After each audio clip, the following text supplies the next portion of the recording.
Hej och välkomna igen hit till Europaparlamentet.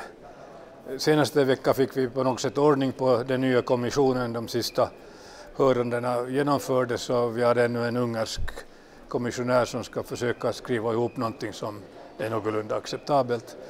Men sen borde det här vara, som det heter på svingliska, up and running. Eventuellt så kommer vi att godkänna den nya kommissionen redan i Strasbourg nästa vecka. Och sen ska den kunna så att säga träda i kraft ungefär från den 1 december. Det betyder att från den dagen framåt så har vi de berömda 100 dagarna. Ursula von der Leyen var förra veckan på gruppens möte och hon sa kanske att julen eventuellt inverkar på hur det här riktigt lyckas, och hon talar redan om 100 eller 120 dagar.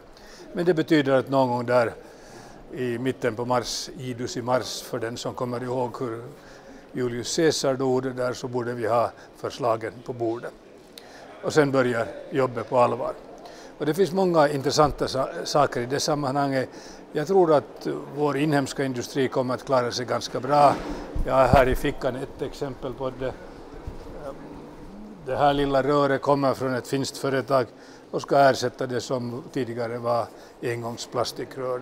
Och det här är råvaran huvudsakligen och biprodukter från skogsindustrin. Och vi ska ännu för säkerhets skull kolla med kommissionen att det här faktiskt duger med det där. Men sen försöker vi påvisa att de mest innovativa företagen kommer att klara sig jättebra under den närmaste tiden. Jag tycker mig se i olika sammanhang att vi faktiskt har kommit igång med innovationer inom finsk industri på ett alldeles intressant och ganska spännande sätt. Och nu gäller det att gå vidare på den banan och inte titta bakåt och önska sig tillbaka till tider som säkert inte kommer. Men vi kommer att hålla ögonen öppna och öronen öppna. I december är jag i Spanien på COP25-möte och det finns säkert orsak att efter det åtminstone återkomma med lite mer omfattande rapporter om i vilken utsträckning och åt vilket håll världen egentligen utvecklas. Men vi återkommer och vi sköter om er där hemma och vi försöker sköta om oss här. Tack, hej.